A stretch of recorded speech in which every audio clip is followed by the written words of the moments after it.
Hello, everybody. Welcome. Welcome to our special edition of AWS She-Builds Women Leadership and Technology panel discussion. Super excited to be here today.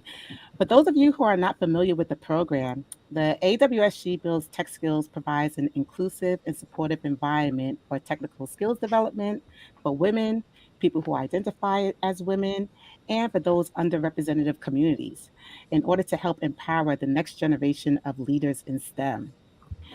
When you think about North America, we try to highlight some of our customers, and many of whom are women, in which case they are making an impact in the field of technology. So, our video series is broadcast live via Twitch and YouTube bi-weekly. And pretty much, if you wanted to learn more about us, about the program, learn more about your host, you can actually subscribe below to our channel that is on YouTube. Please hit like and hit subscribe. Thank you. My name is Claire Holly. For those of you who I have not had the pleasure of meeting before, I currently work at AWS and I have been working here now, I think it's 2 years and 9 months. You may ask, why do I know that? Because I actually checked. So I actually lead a team of solution architects for enterprise to mid-large accounts in the Northeast. I am actually based out of New York City, but I currently reside in New Jersey where it is snowing.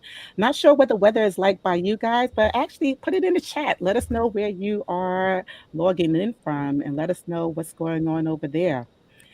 With me today, I have my other co host, Andrea Sabbath, and we also have our moderator, Candace Boyne. So if you have any questions at all, feel free, drop them in the chat. We have a great line of panelists here today. Any questions, feel free to ask. Andrea, why don't you introduce yourself? Happy to. Thank you, Claire, and thank you very much for joining us here today. So as Claire mentioned, Andrea Sabet is my name. I also work at AWS. I'm actually leading a team of solution architects, and I'm based out of New York City. So I am, together with Claire, one of the co-founders of She Builds North America, and really happy to be here today as we are featuring these exclusive episodes in celebration of the Women's History Month and the International Women's Day, which was last Tuesday. And we are featuring here senior leaders representing two large organizations, Boeing and Amazon Web Services. In this panel discussion, they're going to discuss how they navigate their careers in technology, including some personal setbacks and building confidence. So what I wanted to do and take a moment is just introduce our panel and just give you a sense for who we have here. The first person that I would like to introduce is Amy Beckblue, who is a CTO at Boeing Digital Aviation Solutions. And thank you, Amy, for being here on the show. I also have Archana Vemulapalli, who is the Director of Solution Architects for North America, and she works at AWS. I also have Elizabeth Moon, who's a Director of Cloud Acceleration, and she works also at AWS. And also, last but not least, I have Beth Fatusin, who is a leader of our cloud native business for US East at AWS. So thank you very much, ladies, for being here on the show. And we really look forward to hearing from you, from your past experience and how you navigate this very complex world. So with that said, we'll just dive straight to it. And Claire, why don't you walk us through the questions? Okay, great. So I know everybody's here to kind of get right down to the buck of everything, right? So let's go with our first question. Everyone sees you as a strong leader navigating and managing large organizations. But can you tell me about a time when you had a personal setback and how you were actually able to overcome these challenges and persevere? And what we're going to do is we're going to pick a couple of people to answer this question. So, Amy, why don't you go first? Thanks. And by the way, thank you for including me today. I am an AWS alumni, and I feel like I'm back among family. I sorely miss AWS. I've only been at Boeing since October to take on this new opportunity because a little bit about me is I consider myself a late bloomer.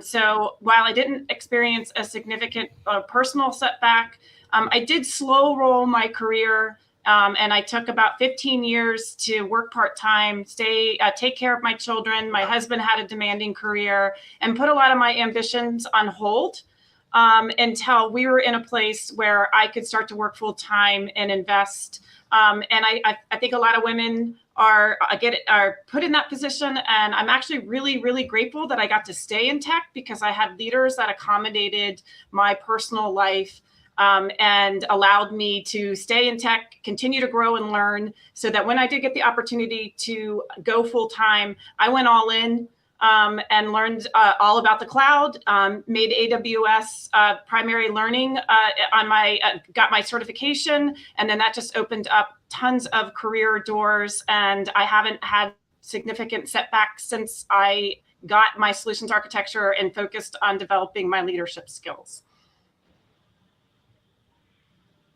That's fantastic. That's excellent, Amy. What about you, Elizabeth? What about you? Sure. First of all, I want to commend you, Amy. That is a remarkable story, and I love how you got into tech. Had a little bit of a non-traditional entry to tech as well. I was a business major in college. But I love this question in terms of a setback and kind of how you persevered through it. It really gets at something that I think is really important as a leader, and that's developing your own kind of personal resiliency. I have certainly been in the tech field for way too long, 25, 30 years. It's a long time now. And I certainly would say that my career has taken a lot of different directions. It's not been a linear progression. And sometimes there are setbacks that I feel like, maybe personal life or professional, that have really taught me amazing, skills and developed experiences. One of them I'll mention, and it's a personal one, but a couple of years ago, I was taking on a new role to build out a new team at AWS, one that we really needed, a team of specialists. We didn't have enough, and we were just at this point where we had added a large number of services to the set of services that AWS has now, over 200. But when I started was much less than that. In this new role, I got news just a couple months after I started that a close family member was very ill, seriously ill. And it was going to be important for me to stay home and be with that person and take care of them. And that was difficult news, because I had just taken a job that was a North America scope, and I was really needing to travel. And fortunately for me, I had enough time in that role where I had already brought in a leadership team that was a team of big leaders that were very capable.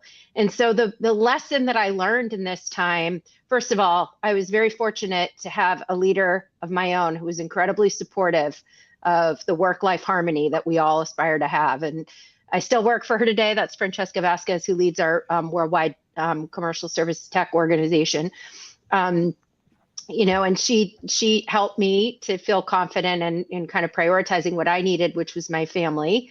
And I still was able to do a lot of work without as much, being in all the places at once, which I really wanted to. But what the skill I learned was that delegating and bringing on board, having brought on board a number of leaders to help me build out the team, it was really capable. It was really possible for me to lean on them more than I traditionally would have in this critical phase of building out that foundation. And we were very successful. It actually taught me skills for building, coaching, developing leaders that I use every day now and in every role since that one. And I probably wouldn't have been forced to adopt those skills as much if I weren't prioritizing the needs of my family and the individual that was not doing so well, who, by the way, has since made a full recovery. So that's good news. But anyway, that's just one example from my life. That's fantastic. Thank you so much, Elizabeth, for sharing that very personal story, and Amy as well. So I wanted to ask a question, and I wanted to hear everyone's kind of perspective of this from the panel. So just be prepared and think through your questions. But what I wanted to ask is, do you have a ritual or a coping mechanism that you utilize before an important event or a meeting to center yourself and prepare? So my first question, maybe Archana, you could come on and maybe share your thoughts. First of all, it's awesome to be here, and I think it's great to get perspective from so many diverse experiences that this panel has. So it's fascinating to hear. On your point on preparing or going through some kind of a structure or ritual, I think it's a deeply personal thing. So what I learned early on is you have to understand your own personality. You have to understand and accept what you think you're good at, what you think you need to get better at, and more importantly, the perception of what people think you're good at. And believe me, there's always a disconnect. Once you know that, what's most important is actually what you think you can handle and where you think your gaps are. And then based on your personality style, you evolve it. I'll give you a simple example. The first 10 times I had to speak in public, I probably was a nervous wreck. I probably was, in fact, was. Right. So I would try, I got all the techniques you could think of, right? Like, push your hands against the wall and get the stress out. Put a little pin in your pocket. So, you just hold on to it so you don't move around. But I think probably by public speaking event number 7, I got the hang of it. I knew what I needed to do. I knew what I had to prepare. I didn't need any of those props or those alternate things or those different capabilities or coping ways and stresses. So I think it's just being intentional. And I think for me, that's what it was. So one thing I would encourage a lot of folks to think about is just be intentional about what is it that you want to do. Know that, by the way, if you're chosen to or asked to do something that seems really big, you absolutely deserve to do it. Nobody would ask you if they didn't think you were ready. And then it's about you just getting your confidence measures ready for it, right? So for me, now I'm just more, I think, measured about my approach. I don't think I have a set tactic now. But early days, I still remember public speaking was probably the one thing I had to, my first 7 were always interesting. And then I was fine after that. Yeah, love that. Thank you, Archana. Really love that. Beth, how about yourself? I love that, Archana. That's really interesting where you talked about in terms of public speaking. I remember doing that. The pin in your pocket, I thought, it's really interesting. But I should say it's so lovely to be here and to join these amazing ladies on this panel. So thanks for having me, Andrea. It's an honor to be part of what you've built here. I mean, what a great community. I wish I had this, decades ago. Archana kind of mentioned going through the routine and having that. I'll explain my routine and now everyone would know it and sort of have an idea what I go through. I'm big on meditating ahead of time, and I think it's very personal, like Archana mentioned. So I do some meditation. It doesn't take me 30 minutes or anything, but just 5 minutes to just center myself. I would also say I'm big on sort of emulating what I see. So growing up, this is kind of funny, my dad will sort of talk to himself daily in the mirror. And I don't know if he had an important meeting every day, but he will always sort of talk to himself in the mirror. And I remember thinking, what's going on here? It's a little bit strange. But the older I got, I was able to see what he was doing. And he's really big into affirmation. So I would say I've picked up on that, and I'm big on positive affirmation. So when I have any kind of big deal, any kind of event, or I'm just really having one of those days, I'm big into just whether it's I'm getting ready in the morning, I'm talking to myself in the mirror, just kind of pumping myself up. And I do this with my kids as well. To me, every day for them as they're going to school, I'm sure there's something eventful going on. So I practice that every day with them, and it's something that I do ahead of time. And he just I think it kind of centers me and tells me to kind of be the best version of myself. And, I belong there, like Archana just mentioned, and you're supposed to be there and you're just going to kick ass that day. And I think it really makes a difference. The last thing that I do to cope is really, I treat how I look as an armor. And Archana will laugh at this. And for me, that means wearing anything red. So a smidge of red somewhere, or even more bold. You can see my red nails that I do every day, but I'm really big on that. If I'm having a really big meeting, you might just see me in a red blazer. So folks that see me around, that's the way to do it. But I just find that those things really center me, and it's a very personal thing and just a coping mechanism and just rituals that I have in front of an important meeting. But like Archer just mentioned, the most important thing is just being yourself, being authentic, and knowing that you're there. And for me, it's having my armor, so wearing something red, and then also just press, positive affirmations just to kick off my day. I love that. And I love your red scarf. Is it blue and red? It has a smidge of red. I tend to have lots of scarves that have a smidge of red in it. Same question for you, Elizabeth. Would love to get your thoughts on that. Yeah, I don't really have a ritual that I do right before meetings, but I have my own set of habits and routines that keep me sane. One of them is that I do like to exercise every day. I have a Peloton that I use that probably everybody that knows me well knows. I'm probably the biggest fan. And I find that really does help me with feeling strong, feeling empowered, and also just a little bit of release from things that might be bothering me. So for me, that's a really important part of my day that helps to ground me, keep me centered. So that's a big one. I also have really been working to try and, like Archana was talking about, really being true to your authentic self. And I've really been working at that. Is I think it makes me a better leader. The more that I'm, at least for myself, the more that I'm true to myself and, comfortable in my own skin, it comes off, I think. And I think that's really important as well. Yeah. Thank you so much, Elizabeth. And Amy, would love to hear your point of view.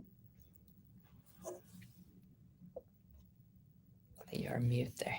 I put you on mute because you're going to hear one of my coping mechanisms, which is I have cleaning people and they're in the background. And you're going to hear the vacuums. So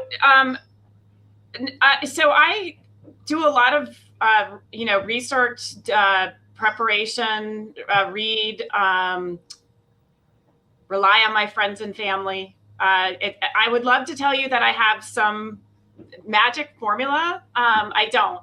Being authentic, of course, and a lot of times I try not to think too much because I'll overthink and I over prepare, and then I get wrapped around an axle. And so what I just try to do is go in use 2 ears and 1 mouth, ask, so I do twice the listening and half the talking, and ask questions to learn and be curious, and don't hesitate to share what I'm thinking and my point of view. That's great. Thank you so much.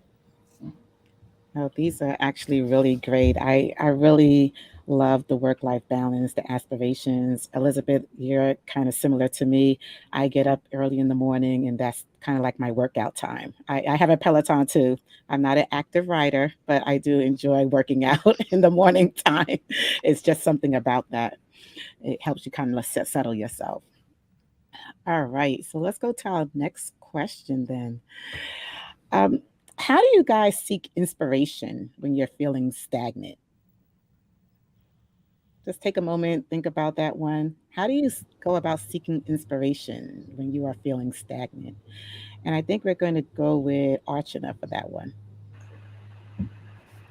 I think it's for me, it's about doing what I have to enjoy what I do. I have to work with people that I respect, and I have to make a difference. And it doesn't mean a massive difference, but if I'm meaningfully contributing, even in a small way, to make somebody's day better or help the business move forward a little bit, even an inch, that to me is inspiring in more ways than one. And those are small wins. They're not always big, massive wins. Those are small wins. But for me, I think that's what motivates me. I with great humility recognize that every day I come to work, I draw a paycheck. It helps support my family, and so I owe my job the best that I can do that day and the next day. And so for me, it's I don't take that very lightly. I've always taken that very, very seriously. And that's how I find the drive and the inspiration, because when you come in, you have to find that, and then people draw that off you, right? I mean, this group has a ton of experience and they work with several teams, but that authentic self comment that Elizabeth made earlier, right, is when you show up with that level of respect, that humility, and that appreciation for what you do, and that childlike enthusiasm and enjoyment for what you do, that's infectious. That's when your teams around you, that's when people around you are drawn to you. They feel like they're committing to that purpose and they jump on. So it's super important, I think, to find that. And then the other thing you do is you go seek out people. You can learn in different ways. I have been fortunate that most people that I reach out to are pretty gracious with their time. And sometimes I just say, hey, I want to listen. I want to come learn about what you're doing. Or, hey, what you're doing is super cool. Can I hang out and just get 20 minutes of what you're doing? Or can I just listen in on this, whether it's a meeting or sometimes it's a personal thing, right? You meet somebody personally and you think they're doing an awesome job. And that just makes the world a difference. It just makes a world of difference. And that's what motivates you. And at least for me, that's what drives me. And the other part on inspiration for me is it's also my family and friends, I think. And, I think the comment that was made earlier, it's that having that support structure, and I'm blessed, right? All of us have varying degrees of it. But just being able to look at people who are just happy and satisfied with where they are and just celebrate simple things, it just gives you a really good lens of what you need to look out for. Thank you, Ashana. I definitely agree with you with the family and friends as well. It's definitely inspiration to see when everyone is succeeding. It's very helpful. Elizabeth, why don't we go to you next? Sure. And this is a really good question because I think it's very normal to have kind of the lulls and the peaks in any job, right? And so finding that inspiration and reminding yourself of why you're there when you're in the middle of like one of the harder things, or the troughs, like that's so important because I don't think there's any place or any role that is just going to be sort of at the peaks all of the time. So I think this question is super important. And for me, I think it's probably different for everyone. For me personally, I get a ton of inspiration from a couple of things. Number one, I'm in this wonderful role where I lead a team of technical architects who are out working with our customers day in and day out. And they are helping our customers innovate with AWS in ways that are just amazing. A lot of times we're out helping customers work on new types of solutions or new functions that are going to be capable of helping them evolve their businesses that they simply could not do before the invention of cloud or before the invention of the particular AWS service we might be using. So I feel very grateful that I have the opportunity to be able to tap into the innovation that our customers are doing with our services, and that my role allows me to kind of get a chance to see and be part of helping to impact our customers really, because when we're in there innovating, we're also helping usually push the needle on behalf of the end customers. So that's super fun. And then the other thing I would say is I try to keep myself I really try to look around and appreciate the people that I work with.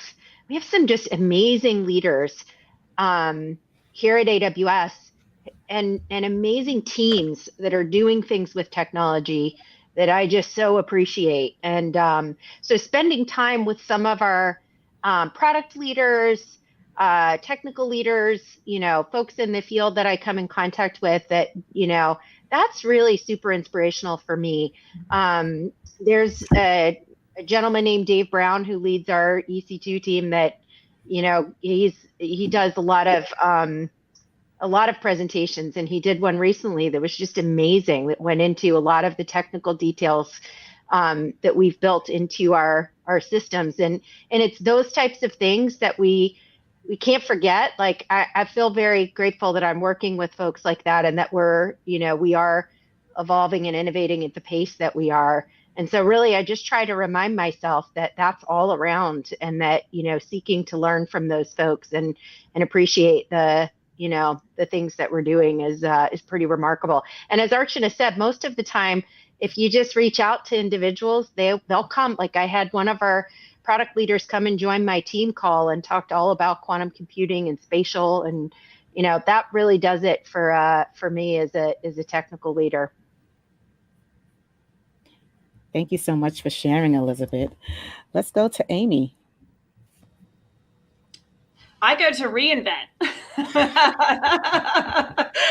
No, I do go to conferences. I get a lot of inspiration from conferences. I get a lot of inspiration from thought leaders. I have a certain group of people that I follow. I'm always seeing if they're putting out blog posts. One of the smart things that I did was I have stayed in touch with almost every one of my former leaders and have strong relationships with them. You know how they say people leave leaders? I don't leave leaders. I just have had really great leaders because they help me grow and develop and go be a leader somewhere else. And I go back to them because they know me, they know my style. And I take that opportunity to use them as a sounding board and for them to motivate me as well. Thank you. And Beth, let's hear your interpretation on this one.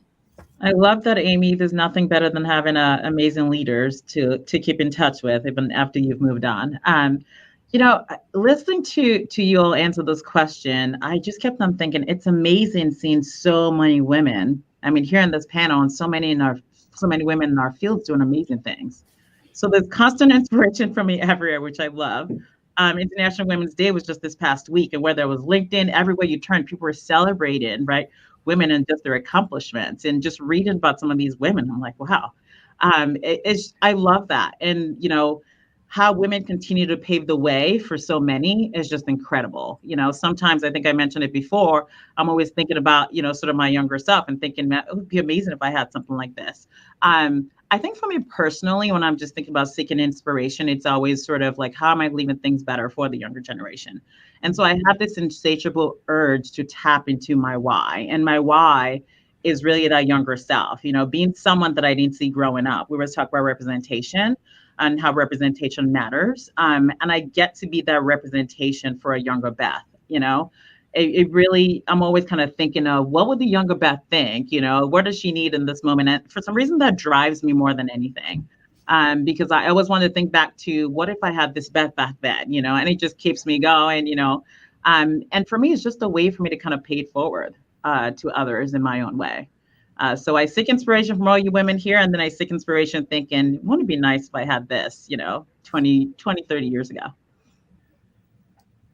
I love that answer, Beth. That is amazing. Yeah. I love it. Thank you so much for sharing that.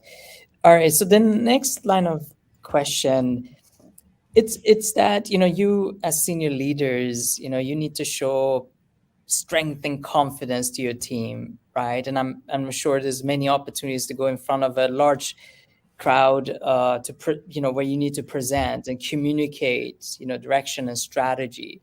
So my question to the panel is, where do you go to seek that honest voice when you need feedback for yourself, when you need to self-reflect on your own performance and your own work? Where do you seek that honest voice? So I start with maybe Archana. Maybe take a minute to think through your question, but love you to hear your point of view. Yeah, no, I think that's a pretty straightforward answer on my end. I ask everyone for feedback, and when you ask for feedback, you have to be 100% okay with what you get back, because it's never going to be an affirmation of what you'd like to hear. It could very well be counter and contradictory to what you think. And I think the maturity and the wherewithal you have to build is to listen to the feedback and know what to listen to and know actually to what you should be ignoring. This is actually really, really important. And for me, especially and for all of us, right? I mean, look, we can all sit here and talk about how we've been blessed to have opportunities and how we find the right support. But the reality is, it is harder. It is more difficult. I have to not work twice as hard to prove what I can do and what I can achieve. And these are realities that are not changing overnight. I think the world is a much better place. I think we have some really good people who are committed and are driving it. But the reason you need to have that balance and lens is if you don't have it and if you don't recognize that, you won't push yourself. And so you need to really have that lens, and you need to have that perspective. That's what gets you to where you want to be. But it is not easy. And so what I don't want the group to walk away with thinking, hey, we have like these wonderful set of women on this panel, and they were all blessed with great times and wonderful people. Yeah, that we were to some extent, but not always. Yeah, I love that, Archana. Thank you so much for sharing your thoughts. Just seeking feedback, right, and seeking those honest voice all around you from your team members. I really love that. Amy, what about yourself? I mean, I look to my circle of trust. I mean, I have some people that I know I can count on to be honest with me, who create that psychological safe environment to have that candid conversation. And I also am my own worst critic. And I think that I am probably the one giving myself that hardest feedback. And then there's always somebody on your team that reports to you too, that you want to establish that relationship, and that they can give you even feedback on how you're doing as a leader, and push back if it's all roses, right? Make sure you're getting the balanced feedback with the roses and the thorns. Great, thank you. Beth. Yeah, no, I love Amy. It's funny. So you are your own worst critic, and I feel the exact same way. So there's no shortage of things to look to improve, right? In terms of having the honest voice. I think we've all sort of heard of the idea of having your board and your board of directors. And when we think of that, it's you have your mentors, your sponsors, your connectors, prior leaders and bosses that you work for. I think Amy kind of mentioned that as well. And for me, I look to the board of directors, right? Whether I appoint them or not, right? And whether they're telling me things are good or they're bad, I look to them to kind of help guide me. But I'll also say my family is a key piece to that. Being vocally self-critical and being hard on myself, I think sometimes, like having my husband, and going home and talking to him about, oh, this happened today, good, bad, or indifferent. He's an attorney, so he remembers everything. He's a really great listener. And he tends to play back everything I tell him, probably has a binder of conversations stored in his memory, to be honest. So when I'm self-reflecting, whether I'm having a good day or a bad day or things are happening, he's able to kind of give me that honest feedback to say, hey, you need to check yourself here, or maybe you're exaggerating about this, or you know what, you probably should have throttled back. So having that constant voice, right, to be and the honest voice to be able to go to is really helpful.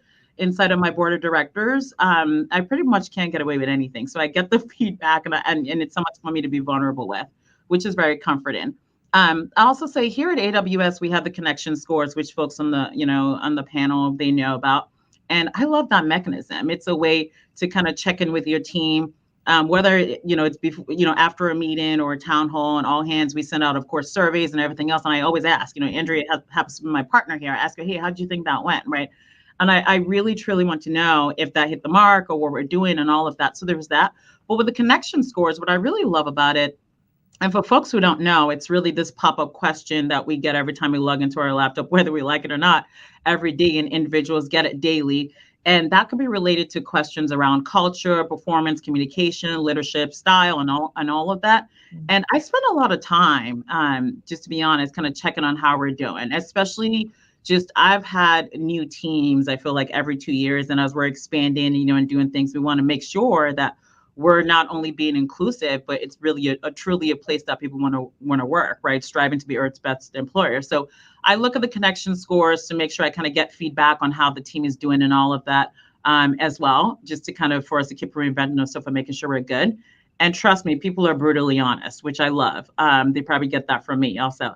And lastly, I would just say my kids. My kids keep me really humble. Of course, I don't go to them for like hard things, but they would tell me really quickly if what I have on is probably not not ideal. So when it comes to honest feedback, they're able to give it to me. And believe it or not, sometimes I'll just say, "Hey, mommy had a bad day, and this person said this, whatever it is." And my little one the other week was like, "Well, why didn't you just tell him you didn't like that?" And I was like, "Oh, there you go." That's a way of kind of getting feedback. So I kind of get my healthy dose sort of across, right? Whether it's the board of directors, family, and just the typical mechanisms we have here. So what you're saying is what we need is a board of little directors. There you go. There's that too. Yeah, that's amazing. Yeah, especially with the kids, right? They'd be brutally honest with you, and I'm sure they'll tell you everything you need to know. Yeah. Elizabeth, last to you. Any thoughts on the question? I love the ideas that have been shared. I think, one thing, and I definitely think having a number of mentors/sponsors is important, more than one for sure, and folks that are in different roles and different parts of. If you're in an organization, like having mentors or folks that you can talk to that are outside of your direct chain, I think is really important. That help that you can just run things by. That is definitely something I agree with wholeheartedly, and has been helpful for me. I joke about the fact that I have a number of mentors who I don't even think they realize that they are my mentors, but they are. I've selected them. I've sought them out for their guidance, and they're on the board and they don't even know it. But but that works for me. The other thing I think for me at Amazon, and you heard Beth mention this strive to be our best employer. That's one of our leadership principles. We have these leadership principles that are sort of like the guidebook for how to operate and the sort of key to understanding the Amazon culture. And one of them is called Are Right a Lot. And I love this leadership principle because it talks about the fact that leaders are right a lot of the time. The important part about the leadership principle, though, is they're not right all the time. And you really have to seek diverse perspectives to make sure that you're getting the full picture and you're making the best decisions. And so one of the things that's important in seeking diverse perspectives is recognizing that you're not right all the time and recognizing that it's okay if you're wrong. And I think I put myself out there with my team pretty consistently and try to let people know that I don't feel like I have all the answers. I think it's important for my team to come to me with ideas and come, to me if they have feedback about something that they think we're doing that maybe not in the right way. And I will say, like, I had a skip level call with an individual on my team earlier today, and she was amazing. She provided me some really great insights and just questions about, some of the goals that we have within the team that help me to understand how, we as leaders are talking about our goals is kind of getting translated down. And it was really remarkable insights for me that it's such a gift that I was able to have this one-on-one and that I was able to get that honest feedback. And so for me, I think creating an environment as a leader where I'm seeking that feedback and that it's rewarded and that we don't all have to have the same opinion. And in fact, the reason that my team is strong is because we have a bunch of people with different experiences, with different backgrounds, with different perspectives, with different knowledge, and that gets us the best results. So I really try to lead every day with that in mind, and hope that I'm building a team where it's safe to bring up ideas and question things that are in place and have those kinds of discussions. I think that that's really important to me. So hopefully that's helpful. Thank you, Elizabeth. Has been such a great conversation. Thank you all for being so candid. I mean, going back to Elizabeth, as you mentioned, having those mentors, right? I have several that don't realize they're my mentors, and I just go for them and just ask them a whole bunch of questions. I'll probably be having more after this too. So for our next question, this is a good one too. As a female leader in a male-dominated industry, Can you tell us about a time when you had to overcome self-doubt? I mean, here at AWS, we like to call it imposter syndrome, but how have you been able to overcome that self-doubt? And I guess we're going to start with Beth first. Well, yeah, that's an interesting conversation. I'm like, where do I start on this? Here's the thing about self-doubt. I think a healthy dose of self-doubt is totally fine, by the way. And I'll tell you why. If you treat it very much like an adrenaline rush in a way, and you get your mind kind of racing at the thought of doing a certain thing or being in a certain room, it's really what you do with that feeling that matters. If you're leaning into that fear and that self-doubt and kind of getting through it, I find that that's what's key.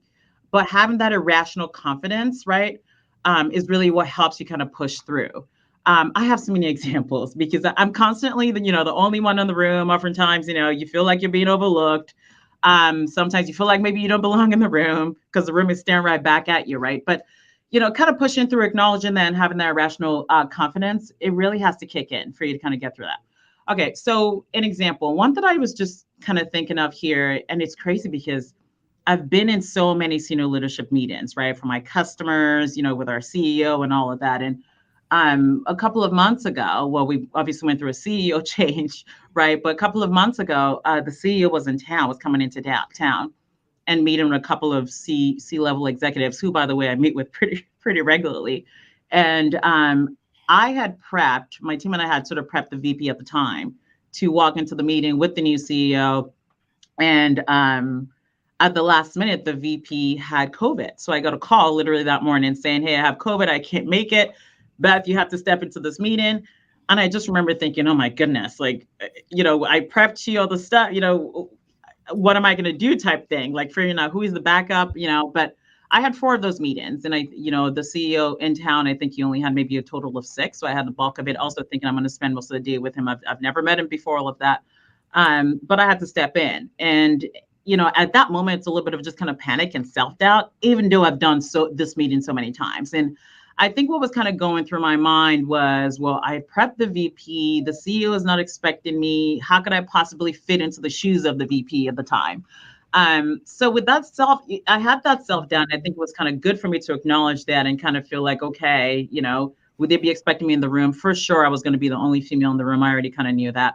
But at the same time, I kind of redirected that. And I think this is kind of what's key, and said, you know what, so what if I don't kind of fit into his shoes, right?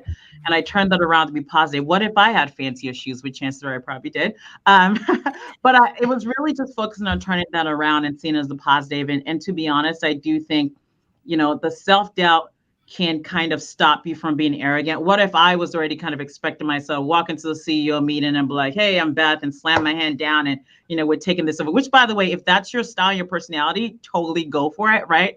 But I think having that self-doubt was a little bit of just kind of humbling me in that moment, saying, hey, I'm not the VP, but here's how I'm going to show up as my authentic self.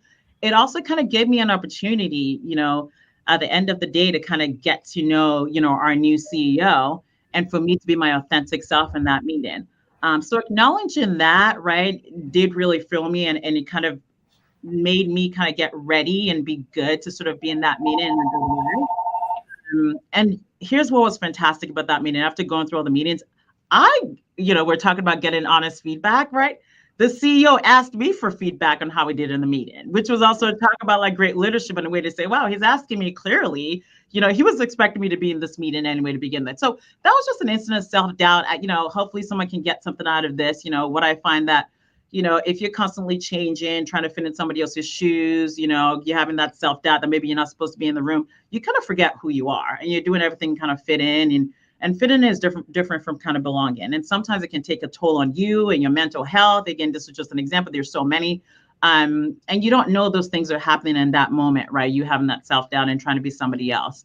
But it creeps up on you and you have to check it. So for me, like having that self-doubt, acknowledging it, using that to sort of turn it around and make it a positive and say, yeah, what if I am supposed to be in this room? Actually, I am supposed to be in this room. I'm going to be my own authentic self, as we've kind of mentioned here, really does help. And then it kind of helps you push through.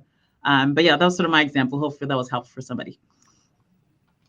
Can I be bold and ask if I could answer next? Because Amy, are you a mind reader? Because I was I just about to call on you.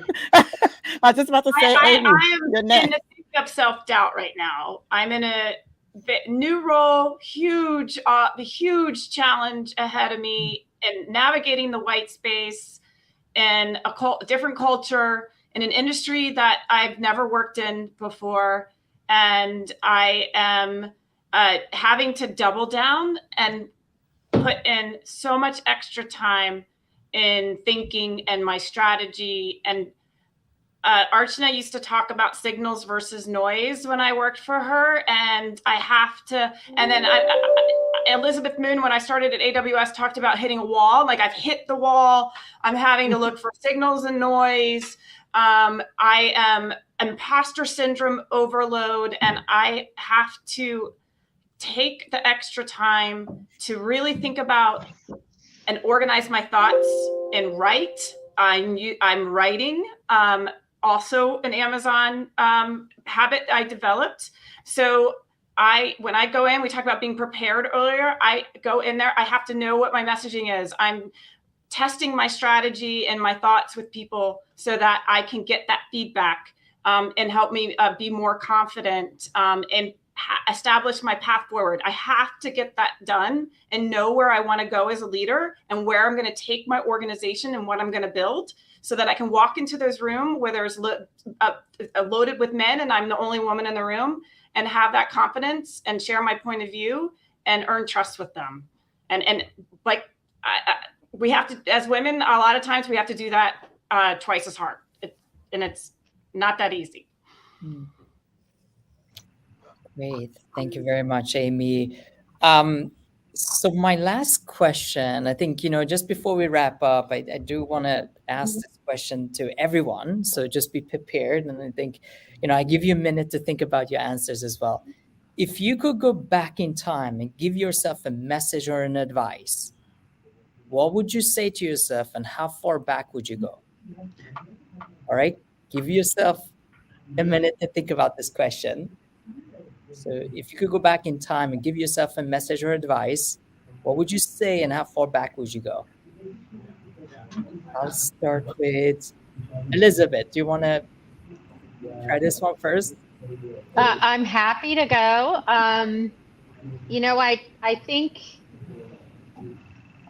for me, I guess, I would probably go back a long time ago, back to my college self, and tell myself to go get a computer science degree, because I was in a business path. I went down a business major. Now, that degree and my experience, I believe that I'm here because of all the experiences I've had. So I certainly do not question, I think I've made great choices, and I have gotten, things worked out the right way. But I didn't discover early enough how awesome technology is and how cool a career tech could be. And I wish I had I think the thing that would have been great is to look for and seek out some of the role models that were women in tech, at the time. And so that's why I love what, Beth, you were talking about early, about being that role model in the room for your younger, self. That's so powerful, and it's so important. I am a mother of 3 girls, and so I try to push them and try to introduce them into tech. And my oldest daughter is actually studying engineering at UC Boulder, which is super exciting for me, because this is like the best job in the world. It's like solving puzzles every day. You never get bored. And so I guess, I would have given myself the advice to go, don't worry if there's no one else that looks like you, but try it and take the chance. Yeah, no, love that answer.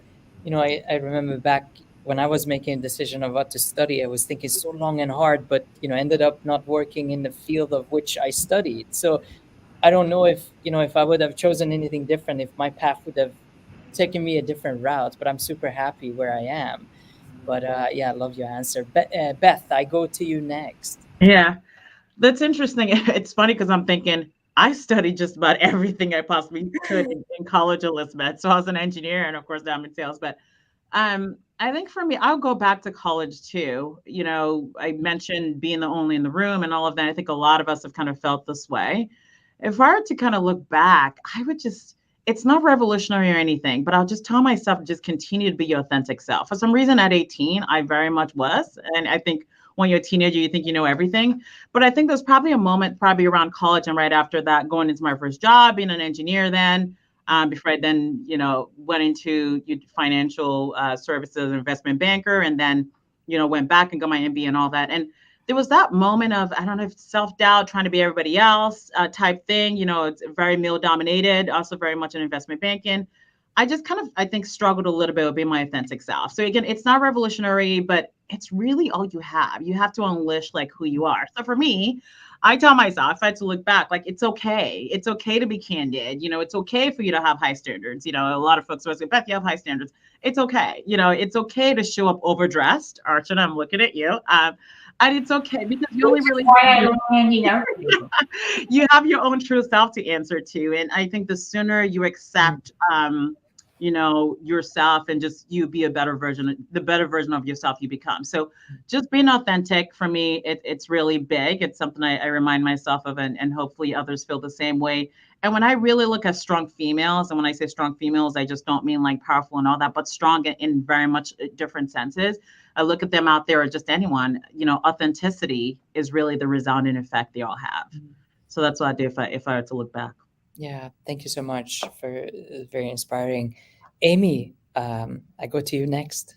Yeah, I would tell myself to trust my instinct. I let second guessing make decisions for me, and I have learned over time that are right a lot, or my instinct is usually correct, and that not to be shy. To trust that instinct, to use your voice and to speak up and share your point of view. Love that. Archana. You know, this is a hard one for me because I'm a pretty happy, content person. I don't know that I'd change anything about my life. If there was one thing I probably, well, if you want me to make one thing up, probably I'd say I'd tell my younger self to take more vacations because time passes by faster than you think. And listen, everybody on this call, I'm sure will have wonderful, illustrious careers and do really, really well. But as you do amazing things and take on bigger challenges, spending some amount of personal time, just enjoying the world, enjoying your family and friends, and doing things that are just about life and having a good time, help you actually engage in a much stronger way. And I'm much more intentional about that now. And if I had started doing that when I was super young, I probably would have had more stories to tell, you know, for a lot longer. So I guess that's the one thing I would probably just encourage everyone to think about. I love that. And just Archana was texting me, ask me harder questions. So, you know, I hope this was satisfying. Thank you so much for, you know, for all your comments and really, you know, inspiring messages. So as a kind of wrap up to this, what I wanted to do is just ask each one of you if you have any closing remarks you would like to share with our audience on self-empowerment as a woman in technology. So starting maybe with Amy, you know, I start with you and then we can go around the horn. Yeah, I would say take those professional risks. If you're not feeling, when you're uncomfortable is when you're about to grow. It's a little cliche, but if you start to feel comfortable, then start looking for a challenge so that you take those risks, you become uncomfortable and you grow. Yeah, I love that. Elizabeth? Yeah, I think I'll share one of my tricks. I enlist accountability partners when I'm feeling uncomfortable about something I'm about to go do. And in some cases, that's having a little bit of self-doubt, getting on a call where, you know, there's a lot of very opinionated people and I'm, you know, not as confident. I'll ask someone else that I know that's on the call to make sure that they ping me if I'm not on video and I'm not actually contributing. Sometimes I have to do that to make sure that I'm holding true to myself, because I do agree with what Amy said. Like, you got to get yourself uncomfortable. And for some of us, you know, that sometimes requires like grit on our own, but it also can be helpful to have sort of an accountability partner out there. And there's that helps bring people in as that those mentors I mentioned that don't even know they're my mentors. I love that. Thank you, Elizabeth. Archana? So I'll share one of one of my secret hobbies is collecting quotes that make me think. And so I read this when I was in third grade, and it stayed with me. And it's a very simple one, right? It says, "In the confrontation between a stream and a rock, the stream wins eventually, not because of strength, but because of perseverance." Mhm. And I think that's always stayed with me, and I've always believed in that. And I think I would encourage anyone on this call is it's not how strong you are and how tough you are, but how committed you are to what you want to achieve, and that you stick with it. So stick with it, stay with it. And when you're committed to it, the people will surround you to support you. The structure will come in and line up for you. So just hang in there and listen. I'm sure the listeners, and a bunch of them, will be probably way more successful and highly illustrious. And we look forward to that, right? And that's exactly what we need. We need more women doing amazing things so that we're actually lost in keeping track of who all the amazing people are. I shouldn't have to count. I don't remember the top 20 awesome guys I met. I don't want to do that for women either, right? I just want to be like, man, I know like 10,000 awesome women who are doing brilliant things, or even more. So I would really encourage every one of the listeners to take on a career in STEAM. Come check us out at AWS. And if there's anything, I'm sure, and I speak for the panel, that any of us can do to help and support you, we're here to support you. I love that. Thank you so much, Archana. And Beth? I love that. And just sort of tagging on to the lines of just, quotes.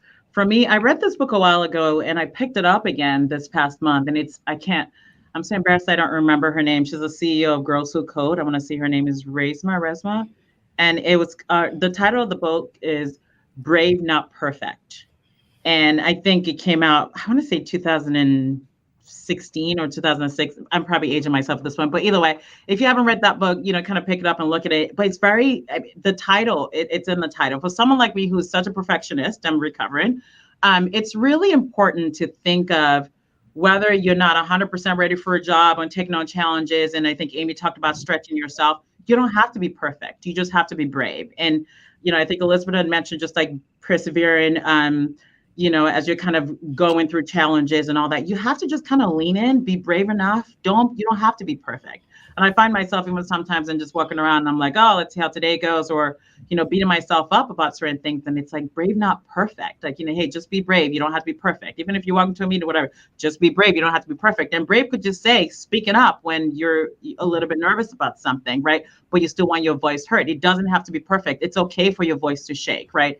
And I think us as females, I think it's a constant reminder, we don't have to be 100% ready or 100% there every time for us to try things. And, Archana had sort of mentioned, like, we're all here to support. Absolutely. I'm here to support anyone who just wants to be brave and not perfect. So let's definitely lean in. I would love to see more females being brave and not perfect. Awesome. Thank you so much, Beth.